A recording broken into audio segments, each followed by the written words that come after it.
You are listening to Your League Tennis Podcast with your host, Anthony Redonia. Anthony's an avid weekend warrior tennis player, just like you. Every week, he'll be interviewing new and exciting guests that will not only differ in experience and skill level, but also in age and physical ability. Your League Tennis Podcast is about making you a better tennis player. Whether you're a beginner or have been playing for years, in your 20s or in your 60s. Now, here is your host, Anthony Redonia. All right, unmute. So we're unmuted, Jeannie. That's always my favorite part. Yeah, the applause. And yes. That's an actual button. I thought, I want some people cheering. So there's an applause button that I have to press every time. It's pretty fun. Polite tennis applause. Yep. So first of all, I always spelled your name wrong until very recently when I was texting you about coming here.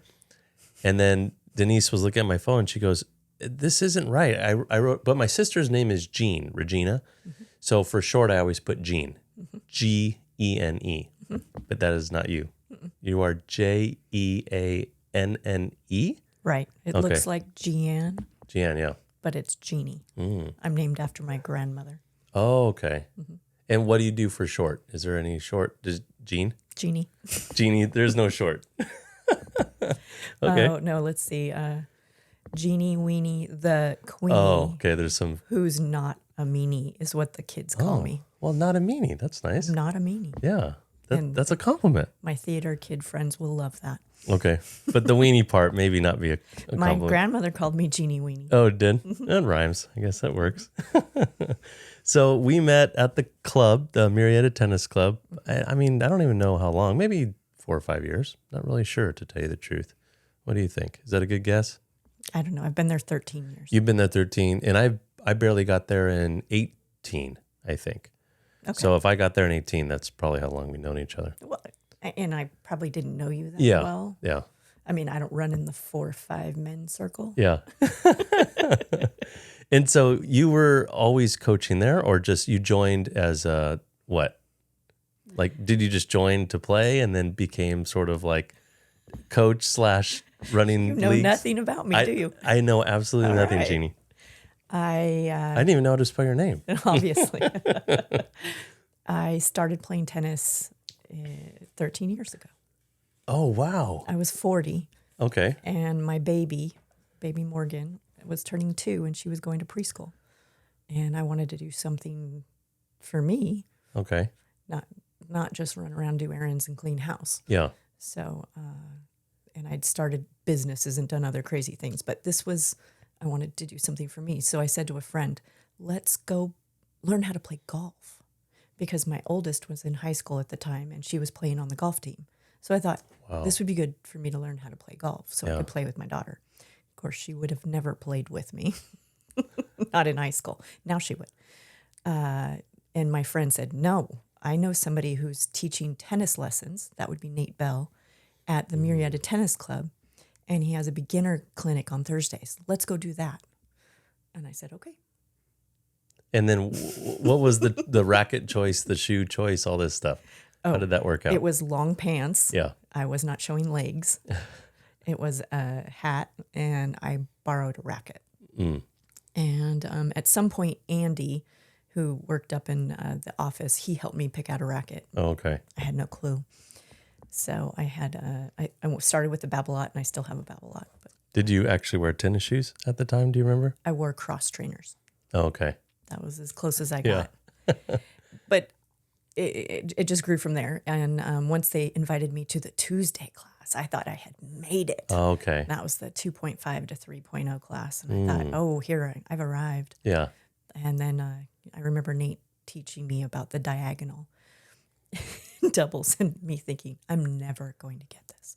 Yeah. But I got it, and I continued to grow. And at one point, I was running round robins for the club for all the beginning ladies. And we were practicing playing matches. And one time I had a basket on the court with me. I thought that was really convenient. Yeah. It was sort of in my way. Yeah. And Nate came by and said, Jeannie, get the basket off the court. Oh, geez, you can't play tennis. tennis like that. Yeah. So it was definitely a learning process. And after that, Andy and Scott approached me and said, "You're really good at organizing this stuff. Would you like to come work for us and learn how to run teams?" So I was just at that point where I was on the team, and then I got to be the captain too Okay. of all the teams. So you were at the 2-5 level at that time, maybe? And probably about 3-0 by then. 3-0, okay. And because I had started taking privates, which Yeah, helps a lot. It makes a big difference. So Scott, he said, I'll teach you how to do this. And so I started running the teams, which was a lot for somebody who was just learning how to be on a team. But I've been doing that for about 10 years now. Oh, wow. Yeah. So not that I want any of the particulars, but are you then actually working for the club, or is this just purely out of fun? Oh, yeah, I work for the club. Work for the club. Okay. So I work for the club. I'm the director of ladies tennis, actually. You are? Okay. Yeah. Trust me, Jeannie, I know nothing. 10 years. I just show up and just show up. say, give me a Gatorade, and I go out in the court. I have worked up in the office on a temporary basis just to fill in, so I know how to do that job. But that's not where I want to be. I want to be outside. And my job as the director of ladies tennis is to run all the ladies teams and help ladies get started at the club. Okay. So they'll give me all the new ladies information. Yeah. And then I'll walk them through how we run everything, if they want to do a clinic, how to get into those clinics, and so on and so forth. And when they're ready to join teams, I'm the one that says, "Hey, you're looking fantastic out here. Yeah. Do you have time on the weekend? Would you like to play on a team? Is that something that interests you?" So that's how I grow our teams at the club. What's our highest ladies team at the club right now? 4.0. 4-0. And our lowest is 2-5? No, we don't have a 2.5 No, team. There's very few 2.5 teams out there. They're hard to find. Yeah, that's probably tough. It's about as hard as finding a 4.5 ladies team. Yeah. And there probably is some 4.5s at the club, you think? Not right now. Not right now. Okay. No, So- we have had many. Yeah. But right now, not NTRP rated. There might be some Okay. ladies who can definitely hang at the 4.5 level. Yes, that's what I sort of meant. Because as I've done this podcast, I've learned it is really tough to bump your level up unless you're going out and playing a tournament or winning consistently in league, which doesn't always happen, right? I mean, even if you lose one match here and there, people's ratings are people's ratings for years. It's really tough to move, it seems like. Yeah, because I think the only reason I even got a bump up is me and Adam, we were playing open tournaments outside of league.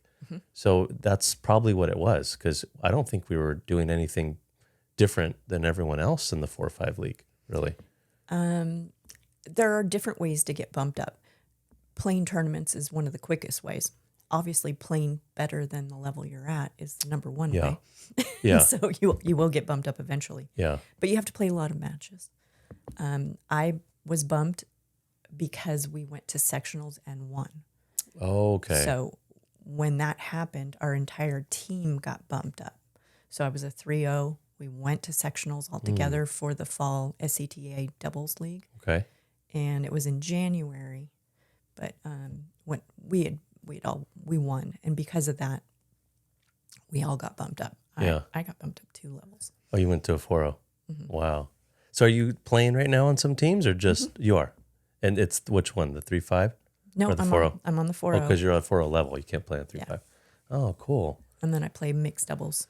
You play some mixed. And that's been fun too, like watching Denise play mixed. I think it's the 7-0. Does that sound about right? Because she's a 3-0. But Denise can play at a 3-5 level. She's fine there. Yeah, she's so nervous to play. It's so funny. She just has to keep playing more matches. Yeah. Eventually, even when I have to take a break for, whatever injuries happened, and I go back to playing, I'm nervous again. Yeah. And you play a few more, and then you're like, okay, this isn't anything to be nervous about. Yeah. But she just hasn't played enough matches. Yeah. So prior to 40 years old, did you do other sports or anything? I mean, when high school, college? Yeah, I was a track runner. I Okay. ran the half mile, and I played a lot of basketball. Basketball. Oh, wow. But I didn't touch a basketball the minute we were done with high school. Oh, okay. There's it's really hard to find a ladies basketball league. Oh, totally. Men, yes. Yeah. Women, no. Yeah, that's true. So, I got married. I raised, my kids are very far apart. I have a 28-year-old and I have a 15-year-old. 28. 28. Okay. Wow. 21 and 15. Oh, okay. So you got 3. and they were every 6 years. Yeah. So there wasn't a lot of time for individual sports Yeah. in there. Yeah. Yeah. But once I jumped onto the tennis wagon, I was obsessed. That's how it happens for some reason. Yes. That's how Denise is. She plays more than me now. Yeah. I have to like go around her schedule. She used to go around mine. But now it's like, are you playing today, babe? Because I would like to play. That's what happens. Well, that's why Isla's on the courts too. Yeah. Yeah. Yeah. Isla loves it. And then your kids, one of them played golf, She was a golfer. but none of them played tennis when they were Nope. young. Okay. No, I tried, but I didn't want to be pushy about it. Yeah. And they would all say, Mom, that's your thing, not ours. Yeah. Yeah. So Okay. Miles is a band person. Oh, cool. Was in marching band. Yeah. And Morgan's my actress. Oh. Mary was my golfer. And how old is Morgan? 15. 15. So that's the girl that my wife went and watched. Yep. Oh, okay. Yep. Oh, that's awesome. And where is she going to high school? Murrieta Valley. Okay. Oh, that's so cool. So you're running these leagues, and I was only captain, I think, twice, and that felt like enough for me. So not to obviously intentionally pull drama where there is none, but, or maybe there is. But like, I mean, let's just talk about that first. How tough is it running one league, let alone a bunch? I get paid to do it. Yeah. Oh, that's true. That might be a little different then. Most people don't get paid. Yeah. In fact, I've never met anyone else that has been paid for Yeah. it. I don't get paid a lot, Yeah. but I do get paid for it. Yeah. So when it gets tough, I say to myself, this is a job. Yeah. And I don't get personally involved. Mhm. And I've learned that most people are not my friend. Mm.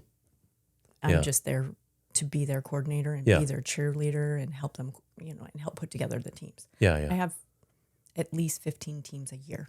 Oh my gosh. That it almost doesn't even seem possible. Running one team was so tough to like try to coordinate if we have a match Saturday. Like I would start the week before and go, who's around Saturday? And then Tuesday I would be, hey, is everyone still around Saturday? And then Thursday. And then, so I can't even imagine that many teams and the problems. I have some software that helps. Oh, really? You do that? Oh, wow. Okay. Well, you're on a different level then, Jeanne. I've had to. It costs money, but Yeah. the software imports USTA information for me, so I don't have to upload it. I mean, Oh, I don't have to okay. type it in. But once I have all that information in and I have it ready and everybody's logged into it, they put their availability. And every Sunday I remind everybody, I already did it today. Send out a text to everybody or an email. Yeah. Upload your availability. Make sure you update it because Oh, I need to okay. set the match by Monday or Tuesday. Don't make me chase you down, please. Yeah. And every week I will have to chase down a number of ladies Yeah. who will, or men. Yeah, 'cause yeah. I captain the mixed. And then they give me back all their availability. And then I go through and I have pros that back me up on my lineups. Oh, okay. So I know how to set a lineup, Yeah. but I have Nate Bell, for example, helps me with the 3-0 lineups. Call me when you're ready. Here's who is available. Yeah. These are the players that need to play because of timing or whatever, because I can look ahead. Oh, they're not available in a couple of weeks, so I need to make sure they play this week. And now, based on all of this information, now I get to pick the team that's going to win. So you're picking the whole, you're trying to do the whole schedule at the beginning of league, maybe? Like, or at It's least out people, there. okay. Because It's people out are at there. least giving their availability Ahead of time. ahead of time. Okay. So if, for example, Denise is not available for the next 2 weeks because you guys are on a trip, Yeah. she'll click on not available. And so when I'm looking at this week, I kind of look ahead Okay. and I go, oh, wait, Denise isn't available for 2 weeks. I got to make sure and get her a match now Yeah. because it won't help next week if I go, oh, wait, you're not here. Yeah. Yeah. So I Okay. do kind of have to plan ahead. I want it to be somewhat fair while still trying to win matches. Yes. It's complicated. Yeah. No, that is the most complicated because you want to have fun. Like everyone's there to have fun. We all, like the people that are playing usually have a different job. That's their tennis is not their job usually. Right. So you're trying to provide them with some fun, but then you're also trying to win. Right. Yeah. So That's the team aspect Yeah. that doesn't always fit in with the tennis ideal. yeah. And It does with the women get it because most women are in the same position I am. They didn't play in high school. Yeah. Maybe they did a little, but they didn't play in college per se and make a serious effort at their tennis career. This is kind of new for them. Mm-hmm. So those ladies that played at that level, they're probably 4 or 5 and up. Okay. Yeah. Okay. Yeah. So most ladies I can relate to because they started tennis in their 30s or their 40s Mm-hmm. and they're athletic and they're doing great. And so they want to play team tennis. Mm-hmm. So they get it. But the team aspect is difficult because tennis is such a solitary sport sometimes. Mm-hmm. Yeah. And maybe you have a doubles team, but you don't play on a team with all these other players. Yeah. It's just different. So it's been hard for some people to get the idea of, well, I know that's not going to help your rating per se, playing line 3, but I need you on line 3 for the team. Yeah. Because my goal is to get a team win. It's not to get you up to 3.5 or 4.0. That's true, huh? Because that's what we were talking about earlier. If you're playing at a whatever it called slot 3 or whatever, and it's probably not the best team, then you're right. Even if you beat them, it's probably not affecting your rating if you want to bump up. True. Yeah. But what's the big deal about bumping up? Yeah. No, it's true. Actually, most men don't love that idea. They want to win. Me and Adam, since we bumped up to 5-0, it's been a nightmare. Like, because we were all, the 4-5 team was the best. We had the best time. It was so fun. You know, Scott helped that team a lot. And, oh my gosh, once we got bumped, it just sort of like, now what? I have to go play open tournaments like against some college kid? There's no 5-0 teams. Yeah, it's rare. So I joined actually a San Diego team recently, which is a good team. But I had to go there. I had to go San Diego or I had to go Orange County or something like that because it's hard. You're right. 5-0 team, it's very tough to find a lot of guys. Now I see someone like Denise wanting to get bumped up to 3-5 because those matches are probably more competitive for her. Yeah. And sometimes at the 3-0 level, you're playing more the lob game. It's a little softer game and it's a little infuriating. And the way I coach is, then learn how to take that ball out of the air and finish the point. Yeah. Punish them. And so we work on stuff like that. We were just talking about that because I had one of my losses like 8-9 months ago was against a guy that I don't want to call him a pusher because I don't even remember what a pusher was. When I was young, we thought pushers were just flat lobs. No one's really doing flat lobs in the 5-0 level, but he definitely was lobbing with some spin. And so me and Denise were talking about that, how tough that is. And she's like, I know I play some matches and they're just lobbing. And so we were talking about the strategy and stuff. So, but I lost to this guy. I thought I was so much better when we were warming up. I'm like, this is going to be a pretty easy match. And I couldn't put the ball away on this guy. He was very quick. That was another thing. So he probably knew his strengths. You know, he was really quick. He got every ball back, not even really that deep, but sort of high. So I felt like I was always in the wrong position. Like I was like, do I scoot up? Do I scoot back? Like it was really strange for me. It made you uncomfortable. Yeah, totally. Yeah. So, but you are also coaching at the club too. Okay, so you do privates or is it just groups? I did privates for a while. Okay. But there's a lot of standing on concrete, and $80 an hour sometimes isn't even enough. You're right, actually. So I stopped. Yeah. It was getting in the way of me playing tennis. Yeah. And I wasn't enjoying it. I was starting to feel like it was a job. So I just went, you know what? This isn't me. I'm also not a pro. I don't have my USPTA certification. I'm just junior tennis certified. But some of the ladies like to hear from my perspective. Yeah. And I know how to coach 3-0, 3-5 tennis. Yeah. So you don't really need to be certified. But I don't know, I stopped doing that. I started to coach at one point. Scott said, I think it's time you start coaching. And he put me out on a court with a racket and a chair and said, try to feed to that chair. Oh, and okay. I said, well, what do you mean? You were going to sit on the chair. No. I had to feed to the chair. And he said, I want you to hit the ball from here and bounce the ball so that it lands on the chair seat. Oh. That was the hardest thing I'd ever done. Oh, heck yeah. That seems pretty tough. And then he brought somebody out and said, she's going to hit the balls that you're feeding. Yeah. And I learned real quickly not to drop your head. Yeah. After you got hit. Like, oh, that's why you guys always look up and you're just reaching into the Yeah, yeah. basket. Yeah. So now I'm just, I do, honestly, I don't even teach the kids in the afternoon right now. My kids' schedule, her schedule's so busy, I can't. Oh, okay. So I just teach ladies tennis in the morning with Nate Bell, Oh, cool. and I love it. Yeah, you love it. And then your husband plays too? No. He played in high school, so we do play together, Oh, okay. but I'm usually just on vacation Yeah. with a beer. Yeah, yeah. Yeah. Oh, It's that's great cool. fun. No, that is fun. We got to incorporate that more often, more beers into the game. Oh, yeah, no. In fact, when we go to Palm Springs, we play at Mission Hills Country Club Okay. on the grass courts, barefoot, with one beer in this hand, Yeah. racket in this Racket in that hand. hand. You can only put the beer down when you serve.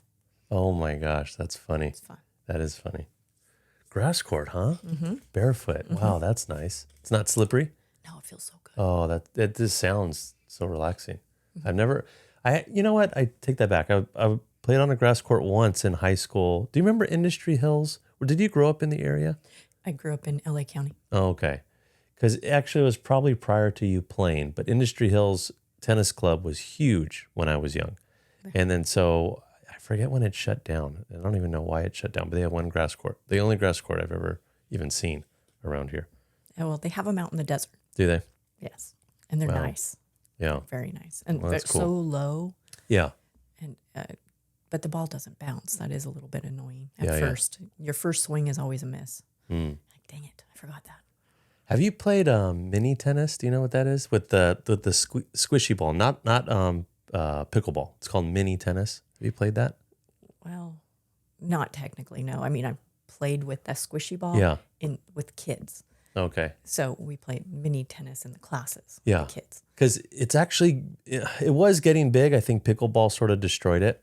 But you're required to play with the junior racket, and it's the heavy squishy ball. And they usually put it on grass, sometimes on concrete. But the grass ones are so cool. You got to look that up on YouTube. It's so fun. And that's why I was like thinking next house we get, we're like, we got to build like a little mini tennis court in the back. Because you can hit the heck out of the ball. It doesn't really go anywhere. That'd be so fun. Yeah, it is really fun. They play sort of tennis rules. Because, pickleball really isn't. Do you play that at all? Nope. Okay. We won't even get into pickleball then. Me either. I've never tried it. I I've tried it watched once. It was whatever. Part of my joy in tennis is hitting the heck out of the ball. Yeah. And I see that and I think, I can't hit it hard enough. Yeah, it's so weird. And I just a learned wiffle ball. you're not allowed to serve and volley in pickleball either. Well, I mean, I knew the kitchen, but I also learned that you have to, when you hit a serve, when they return, their return has to bounce. I just was watching that on YouTube. I'm like, is that real? What's up with that? So you can't even serve and volley. It's absurd. They I took don't the know. fun part out Yeah, of they took. it. I'm sure everyone I've talked to has said it's really fun. Yeah, everyone loves it. And I'm sure there will be a point in my life when I'll play that. But Yeah. right now, that's not it. Not it. Yeah. What's the big thing you see from a 3-0 that the 3-0 needs to get to the 3-5? Is there anything that's that identifiable, or they're sort of all together, 3-0s and 3-5s? No, they're not all together. Consistency from every level matters. And I would say the difference between the 3-0 and 3-5, in my experience, is footwork, 100% footwork. Footwork. And that's where my game grew. I remember the day that the coach said, try taking 7 or 8 steps before the ball gets back to you and see what your game feels like. Yeah. And all of a sudden, it was infinitely different. Instead of like the 1 or 2 big steps kind of thing. Or hit and watch. Yes. Okay. I mean, the hit and watch. And then you start moving your feet when the ball comes back to you. Yeah. It's too late. And that's the one thing I try to get through to the ladies is, okay, you're not moving. You just hit, and now your heels are touching the ground. Do you feel that? Yeah. Yes, it takes a second for the ball to get over there. But if you're moving during that second, it will help you move faster on the way back, and it make you get in a better position. Yeah. Number 1, footwork. The better position to me thing is really interesting because when I focus on, if I watch a pro match and I focus just on one side, it's really not strange anymore, but at first it was very strange to see where they're positioning themselves, obviously with little quick feet, like we were talking about. But I was so surprised to see like how maybe it's physics or geometry. I don't know which one. Geometry. But geometry. There you go. But how they would line up like exactly like to make sure they're in the middle of where the other person can possibly hit. So, because when you're growing up, you just think you stand in the middle. Right. Yeah. No, you kind of mirror. Yeah. Yeah. And if they're out wide, even in doubles, I try to tell them, you got to go out wide. Yeah. Do you see this angle? And sometimes we've actually brought ropes Oh, that's cool. so they can see it. See it. Yeah. Because a lot of ladies couldn't see, well, for example, going down the line. When you're way out far, that angle to go down the line isn't necessarily over the net. And so they would still stand way over here, and they didn't realize how easy it was to go straight to the back of the court from way off the court. Oh, yeah. That Yeah. angle. It's Yeah, an yeah. angle. So we pulled ropes out, and we stood there and went, okay, so now look where you can hit. Look at how easy this is to hit this. And now you see why you have to follow the ball and why you have to mirror it when you're in singles. So Yeah. That is so awesome. That makes sense because that was one of the things too when I've been hitting with some ladies in the last few months. They're like, "Hey, just tell me where to stand in double, or not even tell me where to stand. What am I doing wrong in doubles?" I was like, "Ooh, it's where you're standing." It's like you don't realize the angles that returner has. Like you're covering this like one spot that they can hit, and now look at the rest of the court your partner has to cover. So it's just positioning. you have too. to take away the easiest shots. Yeah. You can't cover all of them, but Yeah. you want to make them hit the hardest one. Yeah. Yeah. Whatever that one is. So footwork for 3035. 35 to 40.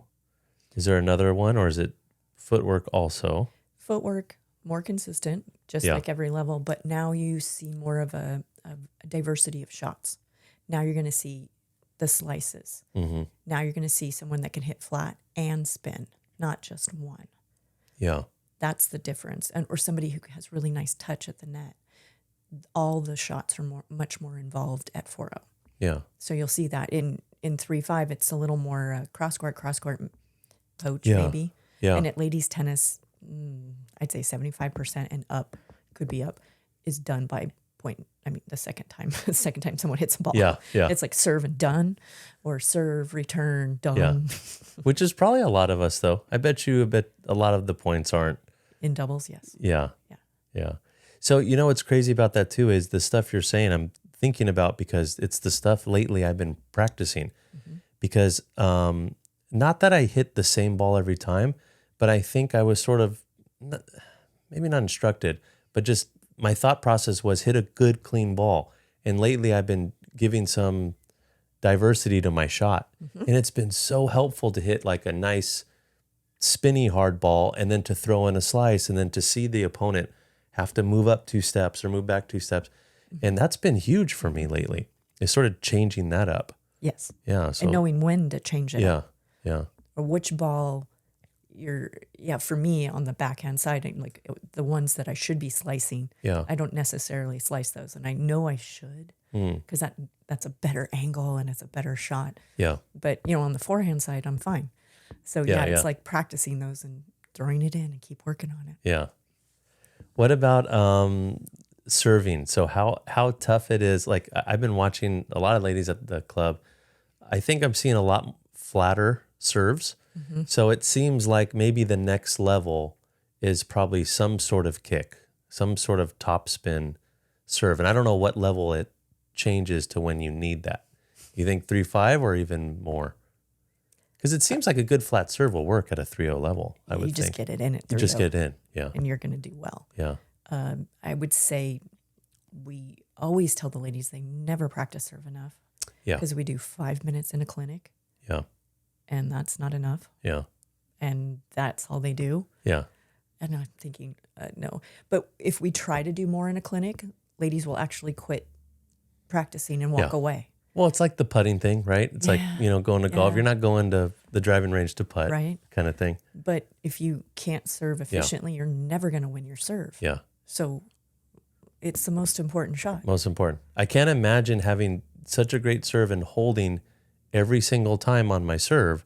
So now it just becomes a battle of breaking once, and then you literally will win. Yep. Literally will win the match. There you go. It's pretty simple. Yeah, it is. But yet serving isn't, it is a hard thing. And Yeah. at 3-0, flat, get it in, great. Yeah. 3-5, you start to see more. And, Yeah. and then the diversity starts to play every level. Yeah. I remember when I got bumped to 4-0, my coach said, "That's your serve? That's not a 4-0 serve." I'm like, Yeah. no, huh? Yeah. And so I started working on it. I mean, and so I've been working on it for years. Yeah. I've been working on it too. I recently took one lesson from Gerald, one from Joe Jr., and a bunch from Doug. And each time I was like, just help me on my serve. And obviously every coach has a little different style, a little different opinion. Absolutely. So I was getting a little from each of them. And I just felt like my serve jumped astronomically just by each person's little hints.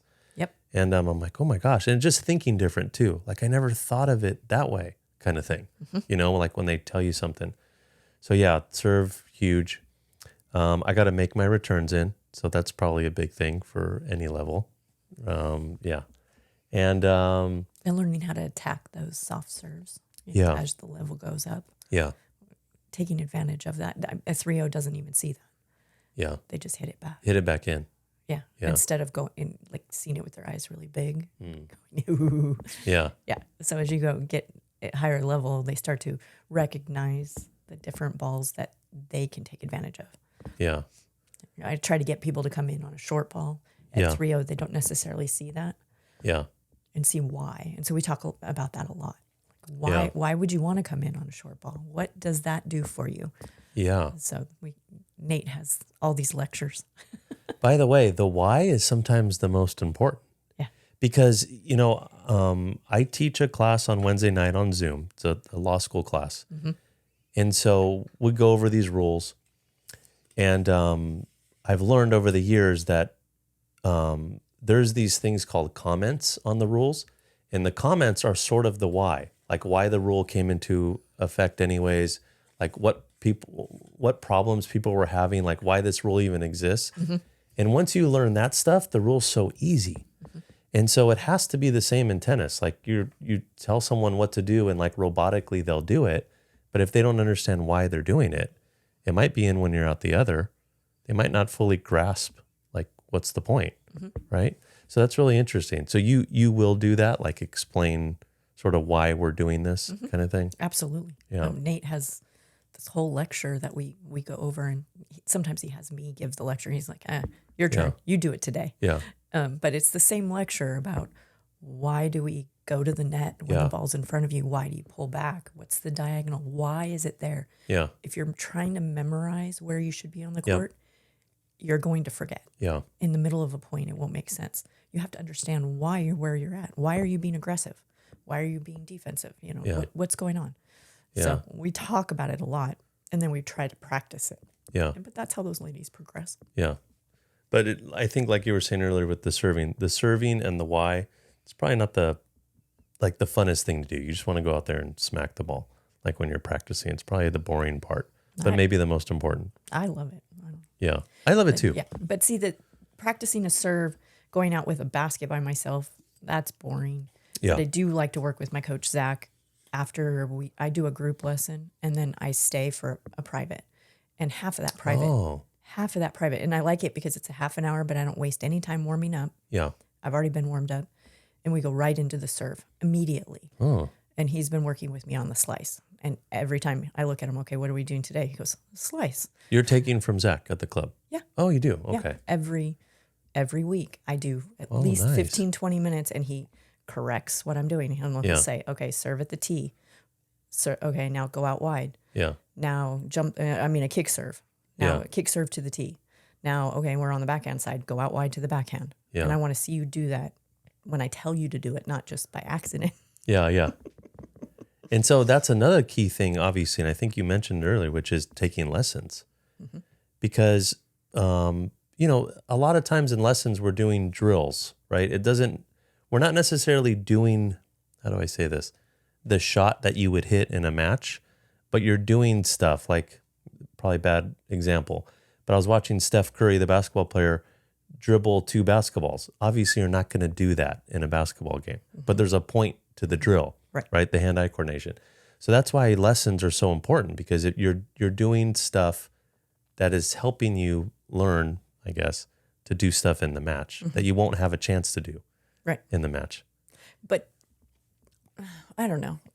I also play against Yeah. the coach. Yeah, yeah. And we hit against each other. Yeah. And then he'll say, okay, well, why did you choose to do that? Yeah. What was your thought process there? Yeah. And then he'll tell me I'm wrong. Yeah, exactly. Or, if I can beat him, yay. Yeah. It was a good day. So have you played a set against anyone in a while? Do you like just a straight singles? Yeah. No, No single, just dubs. No, if I want to continue to play in these knees, Yeah. Singles are out. So I stay with dubs. Yeah, that is getting harder and harder for me lately. I've had 2 knee surgeries. 2 knee surgeries on same knee or one each? One each. Oh my gosh. And doc says, oh yeah, you can play singles. And then I'll see you back here next year. Oh, okay. Or you can continue to play doubles and maybe you won't have to have a knee replacement before you're 60. Oh my gosh. Yeah. I can't So imagine I just play that. doubles. No shoulder problems, nothing like that. I have. Yeah. It's Haven't like, we all? that's what I was going to say. It seems like everything. See, I had a bad knee injury in college, but besides that, my knees have been great. My ankles are always hurting though. My shoulders are bad. My elbows are bad. It's hard. All the joints. Well, Yeah, it's hard court. You're right. The one thing I've learned, and actually Vanderheiden shared this with me at one point, not to play only tennis.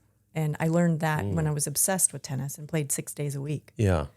And she said to me, at some point you're going to mess something up. You need to work on other muscles in your body besides that forehand, basically. Yeah. And she was right. Pilates has helped me stay healthy and cycling and not playing tennis every single day. Yeah. Yeah. So I can play 2 or 3 times a week without hurting myself. But after that, Yeah. I can't do it. No, So- you're right. As we get older, Yeah. I mean, some of these young kids, man, Yeah. they can play every day. Oh yeah. They'll So feel it's it later. important if you want to be healthy at tennis is to not just play tennis. Yeah. Totally makes sense. So you are cycling though. You ride some bikes sometimes?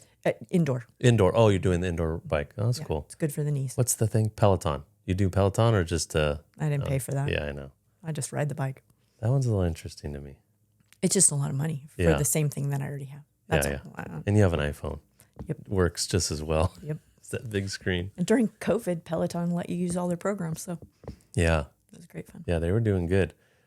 People were making money on Peloton stock during COVID, huge amounts of money. And then it sort of turned sideways on them, unfortunately. Well, so you were talking a little about your kids and your husband. You said your husband does not play tennis, but what's he doing? He's working or He's a just hiker. relaxing? He's a pilot for the highway patrol, so Oh, is he really? Yeah. Helicopter? a fixed wing. Oh, wow. Yeah, so we've got a few more years of that, and then he can retire. But he loves to hike and surf and kayak. Wow. And so fixed wing probably just is what? Like speed? Like seeing who's speeding on the freeway? Or what does fixed wing do? That's back in Everything. the day. Now Oh. it's pursuits and Oh, really? street Wow. takeovers. It's kind of Oh. a thing now. Like people taking over a street, people in groups taking over a street. Daily. Really? Yeah, haven't you seen it on the news? I don't know, a little, I guess, but Yeah, I that's never. a daily thing now. Wow, really? And so they're trying to break up that stuff. Okay. That's all he does. He's up there chasing bad guys. Huh.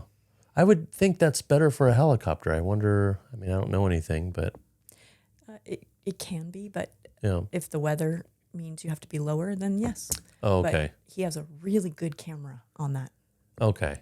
And that's true. If helicopter, you probably know someone's over your head staring at you. Mm-hmm. The fixed wing is different then. That's probably the real reason. Okay. That makes sense. Yeah. Because I'm thinking about these house parties when I was in high school. I'm thinking about, I think we called them the ghetto bird. Yeah, the helicopter was the ghetto bird. And the helicopter just sat over your party and shined your light. That was more to kick the kids out, go home, I think, right?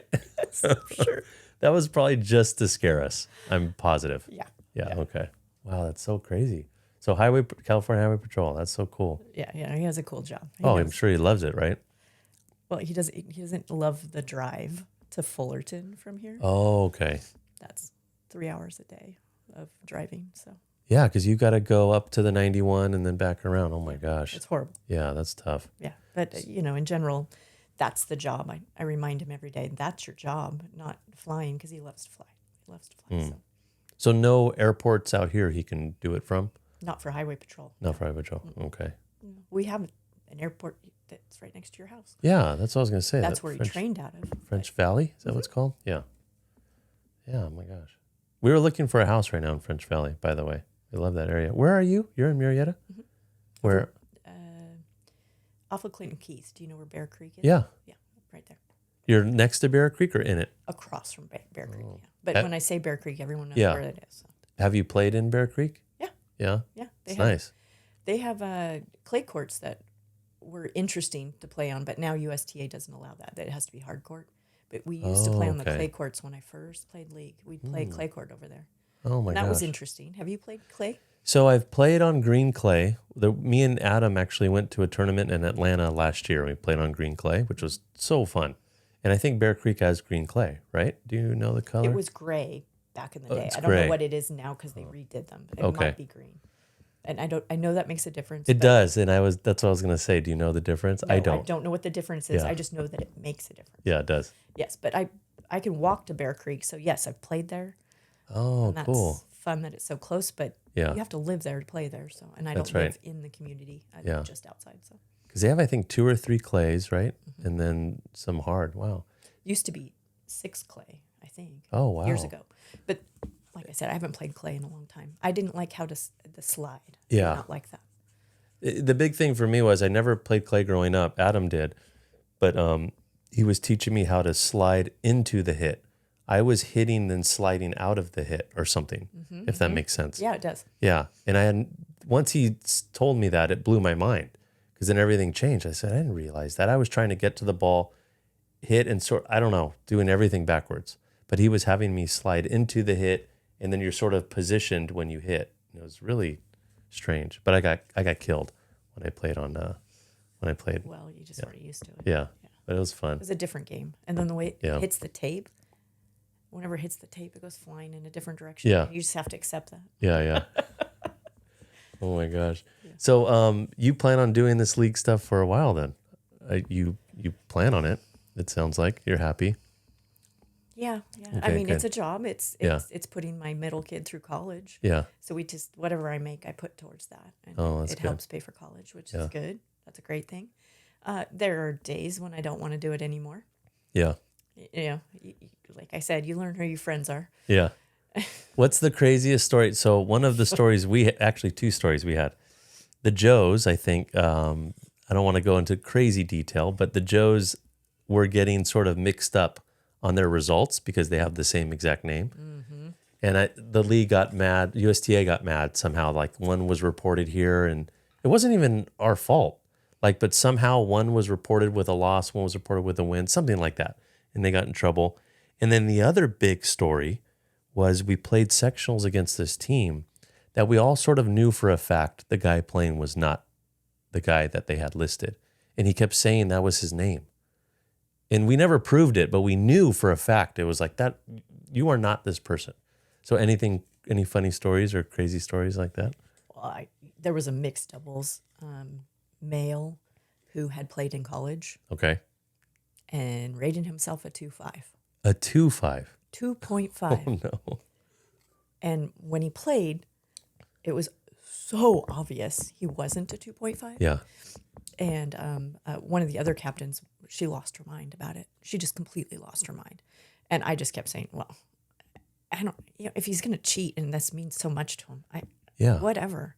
I mean, and she'd show me all the cuttings from the newspapers of, she looked him up. She looked him up. Oh my gosh. He played in college. Here's his record. This is what he did. I said, I report him. I don't know what to say. Yeah. And so she did. She filed a grievance. But they looked at him and said, yeah, you need to be a 3.0. At least a 3.0. I thought if you played college, you're probably a 4.0. Yes, you are. Oh my God. So, but they never went any further with it. And that team went to nationals. And I always thought, well, to me, I wouldn't want to win that way. Yeah.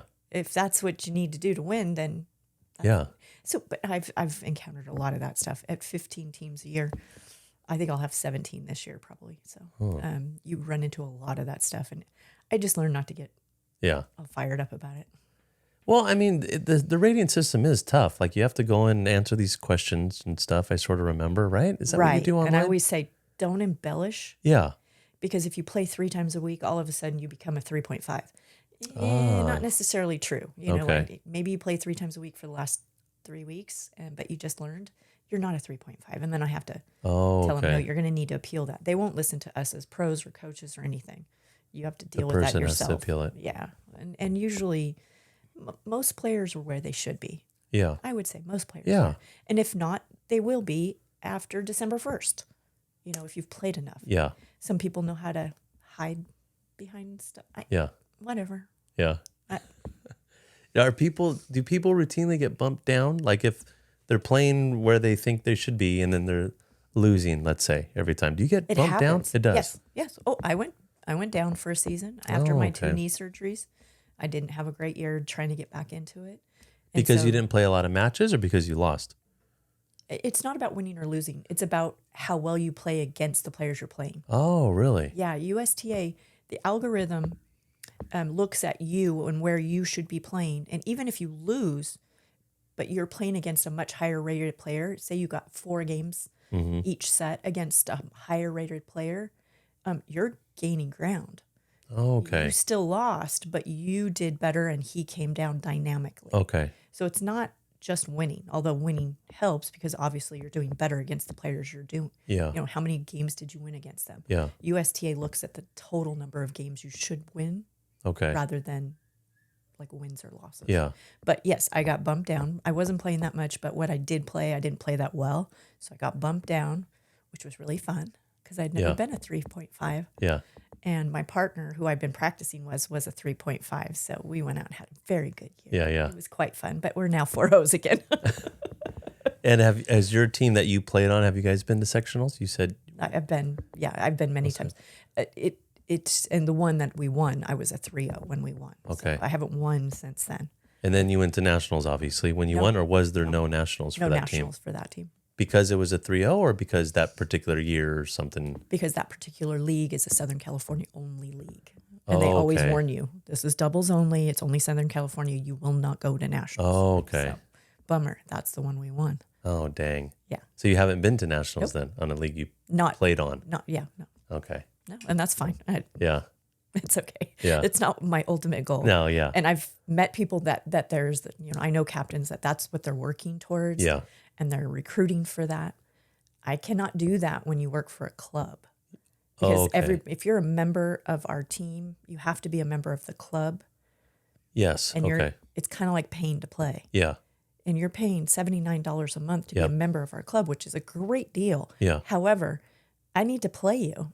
Yeah. Regardless of your level or how good you are. I need to find you a place for you on my team. Yeah.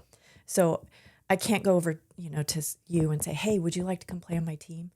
Oh, by the way, you have to be a member. Yeah, yeah. Yeah, that's a little different. Kind of throwing that in there. Yeah. And, for 3 months. And so it's a little hard for me to recruit players. I can't go out and recruit players to build this team. Which is what a lot of the teams I play on sometimes do. Yes. Like the 5-0 team I played on, we did out of the club last time, the teams we played against, I would look these guys up and be like, wait, this guy's from Ohio. Like, and I would look them all up. I go, what? And they would put just together bring a them. super team. Yeah. Yeah. And they would just show up for a week or to play. And I was like, oh my gosh. I'm very limited. I cannot put together a super team. I'm limited to those that are members of our club. That's it. Okay. We do not allow anyone outside of the club to play on a team. Okay. But that's how it should be, probably. Seems like. Sure, that's our club, Yeah. right? And so I'm happy to do that. Yeah. We don't tend to go, as players get better, they tend to leave because of the money. I can play on this team for $25. Why don't I go play that? Yeah, it so makes that they'll sense. play somewhere else. Yeah, yeah. But 3-0, every now and then I'll get a team where I've developed the team to the point where we're at that right now with one of the 3-0 teams that's at least 5 of the ladies are ready to get bumped up to 3.5. Those ladies, are going to lead this team. And when you go to sectionals, you have to be at that level to do well. You have to be on the verge of the next level. And you can't have just one or two ready to be there. You have to have a good portion of the team ready to be there. And that's why we won. A good portion of our team was really on the verge of going to 3.5. Yeah. And so you win at 3-0. To do that for a 3.5 team, you have to have a good portion be at 4.0, just about there. And to have everybody grow all at the same rate, it's rare and difficult to develop that team, at least from my perspective, with what I can choose from. Yeah.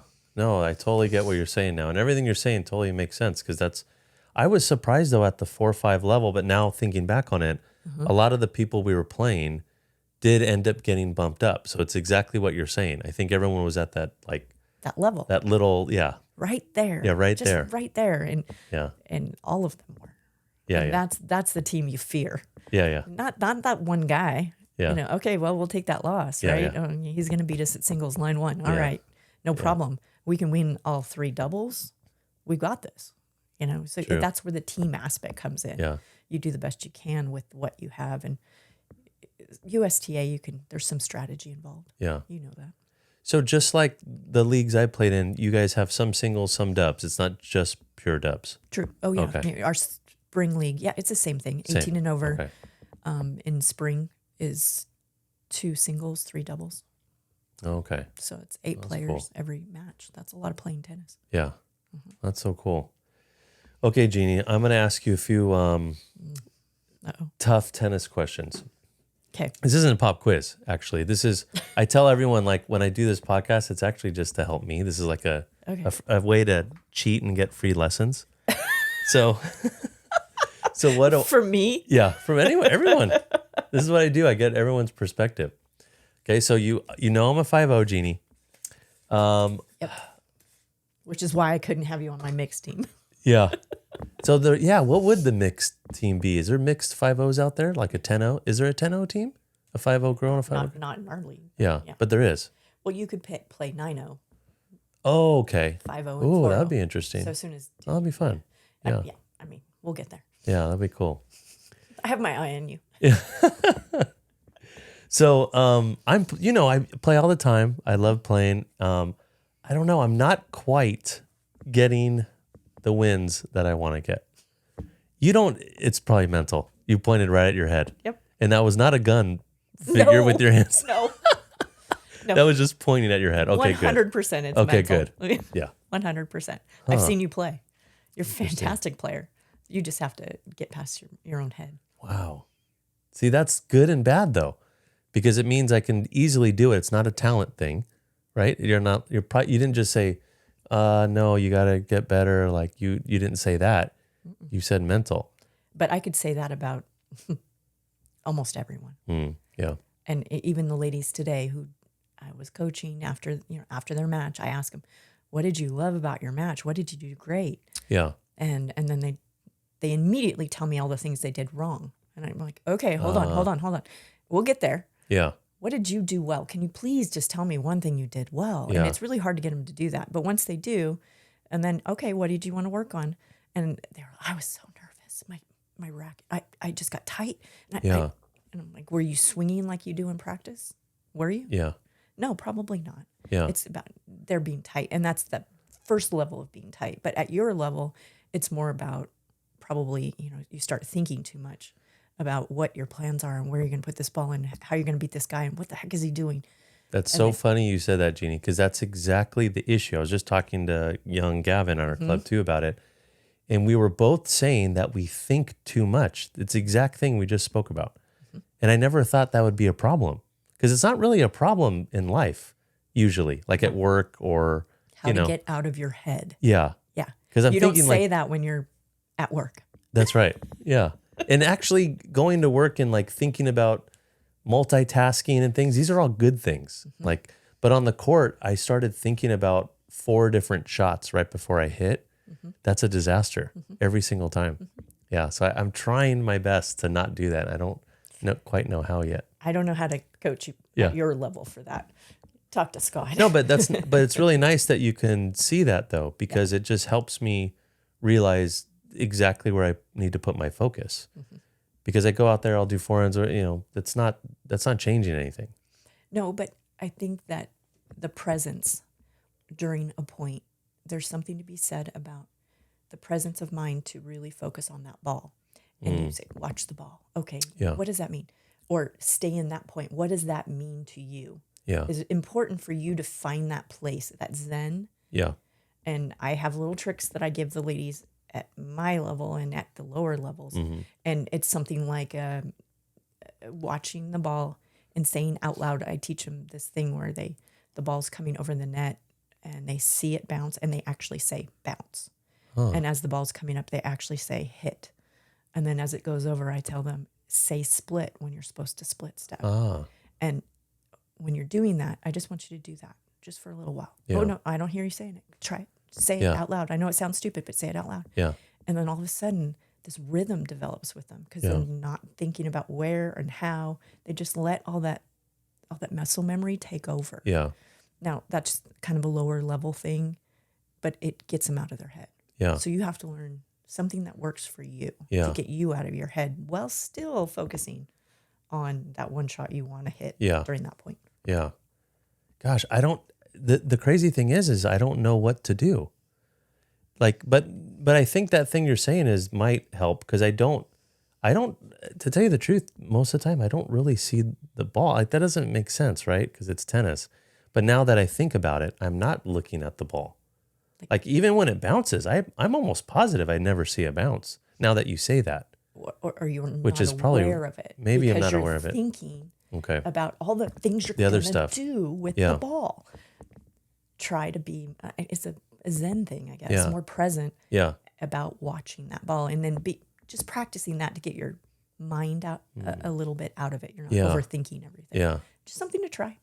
Oh no, I'm definitely going to try it. And I'm going to try to see the bounce, which I can't imagine. That's so funny. I've never actually probably, but like you said, I probably didn't notice it. Maybe you are I do. Watching it. Yeah, I'm watching it somehow. But the fact that, when I've done it, when I start to get a little tight or out of my head or doing stupid things in a match, I go back to split, bounce, hit, and I say it really quietly. But yeah.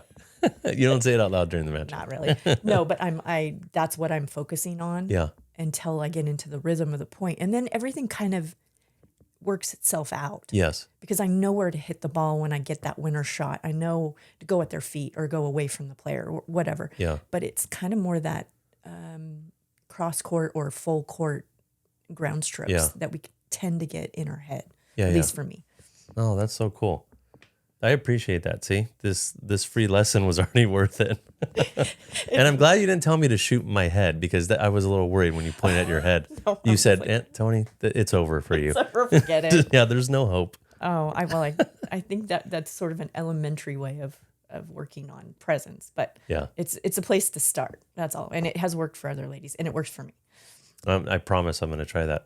Let me give you a little gift before we get off. Uh-oh. So, I recently opened a box of, it's called Topps Chrome. You probably don't follow cards, so this is like foreign to you. But I got two pretty cool cards. I want to give you these first. One's Coco Gauff, since she's current awesome. US Open winner. And the other is a person who I actually watch on YouTube all the time. Obviously, you know the name probably. Martina Hingis, one of the best doubles and singles players ever. I know, but I watched her play doubles. Doubles, she was a maniac. I saw her play doubles. Oh, really? Too. Yeah, she's amazing. Oh my gosh, I love her. Yeah, she's good. And then I bought a few of This is these Carlos cards, so I've been giving these out too. This one's going to be good. It's not great price right now, but I think it's probably like $50-$60, but I think it can be more depending in the years. Well, I'll wait. Yeah, so you save that one. That one's a good one. At over 30. Yeah. Yeah, seriously. But that should be a good one. I bought a bunch of those, and so I've been handing those out too. I feel very privileged. Thank you. But thank you, Jeannie. I really appreciate it. Like, see how time flies. This is an hour. Seriously? Yeah. 59, around 59 minutes. That's So great. I hope I said something worthwhile listening to. You said a lot, Jeannie. I really appreciate your league perspective, which is huge, obviously, and then how hard you work on these leagues. I mean, it's actually nice to hear because sometimes I think people that are in the leagues don't really appreciate, how hard you captains work. Yeah, it's a thankless job. Yeah. Yeah. So, but that's why I like when you speak about it because everyone really sees your perspective and I just appreciate you coming, Jeannie. So thanks so much for everything. Thanks so much. Yeah, definitely.